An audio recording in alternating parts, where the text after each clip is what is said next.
Yet another press briefing. In absentia, but very present in spirit and represented by his portrait. You can see his smiling face amidst all the challenges. To the party chairman and other leaders and all of you members, I salute you in the name of the Almighty God. Our briefing is going to be on the first one is the registration of the People's Front for Freedom. As you are aware, on Thursday, June 5th, the People's Front for Freedom was born, formally born. The Electoral Commission finally issued us with a certificate of registration after a solid 11-month struggle that began in August 2024 with reservation of name, symbol, and slogan. Naturally, we are thankful to the Electoral Commission for finally issuing us a certificate. We decry the unnecessary delay and interference in the registration process by overzealous security operatives, resident district commissioners, and other NRM proxies. There was of signatures by mainly the security, RDCs, NRM, in some areas, parish chiefs. Registration of political parties under the Political Parties and Organizations Act should not be made this rigorous, forcing some people to procure political parties. Procure political parties, I want to repeat that. That this exercise shouldn't be made rigorous. Ugandans to procure small existing parties. Because this practice in itself is a danger to the country. That people who meet all the qualifications to register political parties are being forced to procure existing parties, really. The delay also speaks the incompetence of public institutions. People who register companies and businesses are made to go through these unnecessary delays, and each time you lose, you are losing money. We therefore require the Electoral Commission and other agencies to improve these processes, to make them as civil as the law demands, make sure we don't create reasons for people to skirt around the law. Now that we are registered, we would like to advise our members to abide first by our own constitution. Remember, when we are registering a political party, one of the requirements is that the certificate, the application for registration must be accompanied by a constitution, but also by signatures. So we have registered the constitution. These copies will be made available for everybody. We don't want to register a constitution and operate outside it. Especially during this restive electoral period. If you are not yet selected as a candidate, don't declare yourself a PFF candidate. There will be a transparent process to arrive at party candidates. Don't move ahead of the party. If the party delays, make it move faster. It will be suicidal for you to move ahead of the party, and then the party is calling you back. The cost that is involved, I have seen many of us, if you put up posters for purposes of communicating to your electoral area, and another person emerges, it means the constitution will be the arbiter. So you don't say, but I was the first to put up posters. Behave differently. As our constitution stipulates, and you're going to make copies available, your respective leadership in the areas where you are will be the ones to determine candidates. So candidates will not be determined at the headquarters here, but in your respective areas. So don't find the Ssemujju and you say, I need a card. No, ours are not issued like that. They will be processed through a transparent system in your respective areas. The Electoral Commission, the Honorable Mike Kabazguruka is here. He has already issued expression of interest forms which will be followed where we have more than one candidate, with elections inevitable. And those elections are domestic elections where you are. They are not elections here at the headquarters. So these forms, the Honorable Mike Kabazguruka I will invite him to speak about them, are going to be made available at district and constituency levels.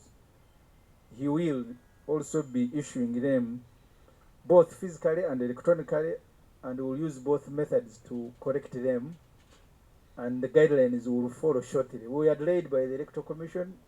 We should have had guidelines and dates of these elections.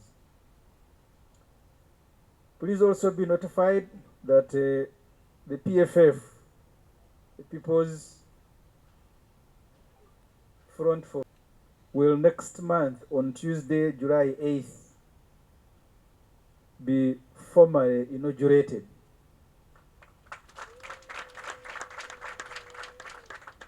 This exercise will be funded solely by you, the members.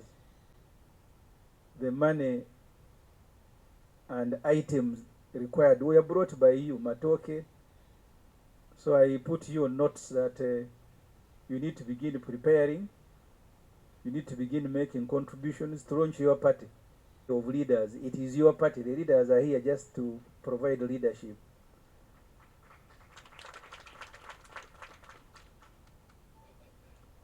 So as I said, the Honorable Mike Kabazguruka will be speaking more about this. But because of the interim nature under which we are operating, our respective leadership, district, constituency, to handle the ongoing nomination of special interest groups, they will be the ones processing you under their signature and stamps. We will subsequently improve, because these conditions have been enforced forced on us by the Electoral Commission, and are still participating in the special interest groups elections whose nomination is closed tomorrow. Those of you who haven't, please utilize the remaining hours to make sure you present candidates. As I said, we will go on improving. The second is the Heroes Day today, a third national event to remember how General Yoweri Museveni Kaguta Tibuhaburwa launched, fought, and won a war that brought him to power nearly 40 years ago. As you recall, we began the year in Mubende, celebrating the so-called Liberation Day on January, the day Museveni captured the power. 11 days after Mubende, we went to Chotera, where Museveni and his son and wife were presiding over. You must have seen the son addressing Muzeyi and Mama as if they were in a family meeting. You saw that, you journalists, you are the ones broadcasting it. At a national event, the son is addressing Muzeyi and Mama. And shamelessly, the Muzeyi and the son went to inspect military parades. So 11 days after January 26, we are in Chotera celebrating yet another NRM-related day. Today, June 9th, the country again is trekking to Lyantonde to mark another holiday and a third national event about the same thing, the Ruwero War. that today the country heroes, you remember they have written so much about this, that this at the beginning, 1989, was in the memory of Lutamaguzi Muchivi, who refused to disclose the hideout of Museveni and got killed by soldiers of the Obote government. So since 1989, today I have been told, we are celebrating the 36th Heroes Day in the memory of Rutamaguzi and others who died in Ruwero. Of course, progressively they have been picking everybody, including from street. So don't get surprised, man is going to be a hero today. They may have exhausted the list of Ruwero, so they keep picking from anywhere. In total, Uganda is celebrating 3 days in a year to remember how Museveni launched, fought, and captured power. The day he launched, we celebrated. The day someone was killed, we celebrated. The day power was captured, so we are celebrating 3 days. The liberation, the Tarehe Sita, and now the Heroes Day, about the same thing. So these useless public holidays are damn expensive for the country. In the budget this year alone, 5 billion was provided, that in addition to giving medals, they also need now to be given. Yet in the same budget, Museveni did not provide for 7 billion, which is the last installment in development of a curriculum for A-level students. So the Uganda Curriculum Development Center to develop a curriculum for senior 5 students, about 1 million of them. But the country has money to organize an event. And on average, these events are costing us between 3, sometimes to 7 billion on average. Sometimes it's even more. There was a time we spent 11 billion on a youth day. And that's just that's the cost of the event. I will share with you the guidelines as issued by the government, the things that they must spend on: tents, food, transport, allowance. So there is a cost to staging these events, but there is also a bigger cost to the country, because URA, for example, Uganda Revenue Authority, whose offices are closed, on average collect 72 billion shilling per day, URA. So when you shut, you can count the number of public holidays we have had in a week. And then I will tell you we had a shortfall. They can have a shortfall, but what about people who are struggling with businesses? That your cargo arrived but it cannot be processed because Museveni is in Iriantonde with Anita Amongo and Nabanja. They are celebrating Heroes Day. And that is the reason your cargo cannot be processed. And you're a businessman to make money to take your children to school, but you can't proceed. So we need to rethink these days. They must be meaningful, not to the leaders, but to the country. And one way, because even if Museveni wants to celebrate every day, consolidate these days into one. Heroes Day, Liberation, they are about the same thing. But you disaggregate them to keep the country moving from Chotera to Mubende to now Liantonde. And all the government people are going there. They consume fuel. Every year we are spending 960 billion shilling on internal travel. 960 billion on internal travel. They have now filled their tanks. They have gone to Liantonde. 960 billion. So we need to rethink all these days. We will close them once Museveni is out of power. We will continue celebrating Heroes Day, Liberation, something. You can see a real partying mood, parties in Museveni's state house. After moving around celebrating these unnecessary days, they are also in weddings. At 80, Museveni putting on a suit, and the wife at 75 putting on a gown, that they missed a wedding when they were young. And to them, that's very important.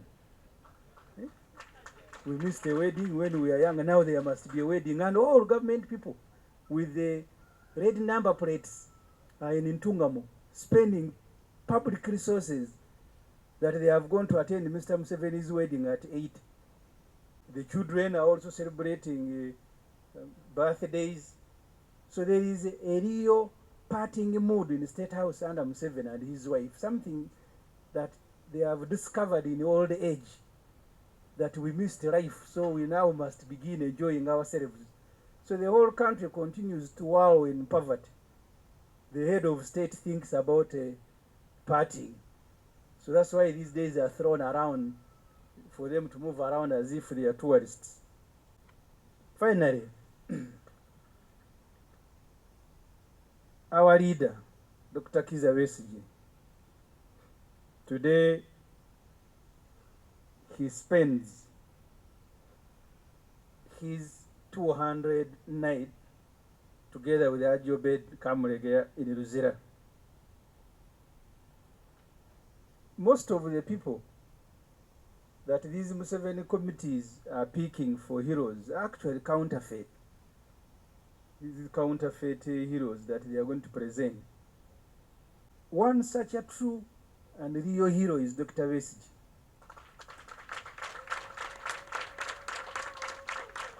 Dr. Besigye had a flourishing career,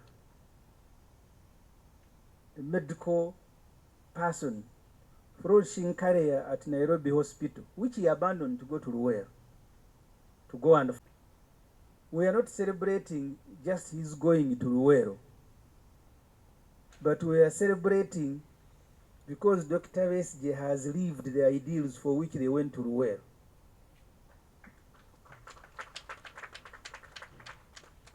Which is the reason that Tibuhaburwa, presiding over functions miles away in Lyantonde, has kept him in prison.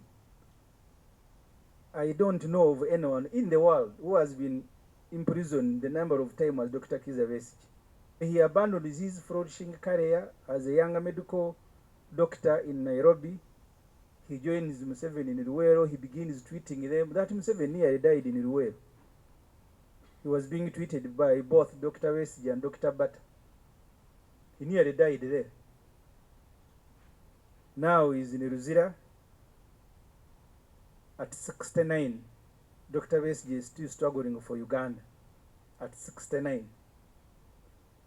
While we may not have his courage, the courage of Dr. Besigye, we draw inspiration from his resilience. Even when you meet him in prison, I was in Luzira last week and other colleagues, he receives you with a smile as if he's not in prison. In Luzira, where Dr. Besigye is, he has his own prison where colonialists used to keep hardcore criminals. Because we arrived in the Maxon when when the rest of the inmates in the maximum security were playing football.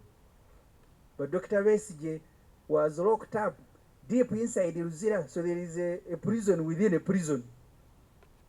So that's where they walked him from to come and meet us. And after our meeting, they walked him back together with Haji Obed Rutare. So Besigye is not just a prison within a prison. And I think that's what gives Museveni satisfaction. That now Besigye, who has been harassing me for more than 20 years, now is in a prison within a prison. So the crime is to constantly keep reminding Museveni that you went to the world to fight for democracy, rule of law, freedom, and you diverted from these ideals. So our fight has not ended. That's the only crime he has committed. We salute you, Dr. Kizza Besigye. We will continue drawing inspiration from you. Now think about the thousands who died in Luwero, because we are 500,000 people died in Luwero. Why did they die? Fighting to ensure that Uganda is a free country, to ensure Uganda is democratic, and Uganda is a country that abides by rule of law. That's why people went to Museveni and his group. go to Lyantonde to feast. The very reason for which they waged the war is exactly what is taking place in Uganda. People on orders of Museveni's son Muhoozi Kainerugaba, and as I said last week, he celebrates their pain that I have kept them in basements. I am beating them, learning how to box. And then you all have seen them limping. So the torture, the disappearance, the kidnapping of citizens, issues that attracted hundreds to go and join Museveni in Luwero to fight, are taking place today as Museveni and his group drive to Luwero to remind us that there are people who died in Luwero. We are not just remembering people who died, because even here people are dying. So death is not something that we are going to keep remembering. The country should be remembering reasons for which people died and guarding not to repeat the crimes that were being committed by the state. The Museveni regime is a criminal regime, a regime that abducts and tortures them before they are presented before courts of law. This is a criminal regime. Otherwise, which sentence is Dr. Besigye, which court sentenced Besigye for him to stay in prison for more than 6 months? So which sentence is he serving? But because Museveni and his son says, you Besigye, you will stay in jail, but even in jail they must put you in a prison within a prison.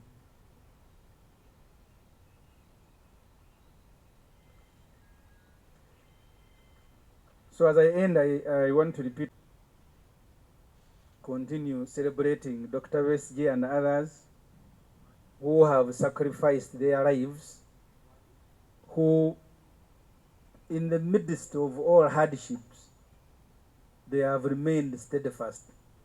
So once again, I want to salute Dr. Besigye and people who have fought and continue to fight to make sure Uganda is a free country. Before I summarize this in Uganda, I want to ask the Honorable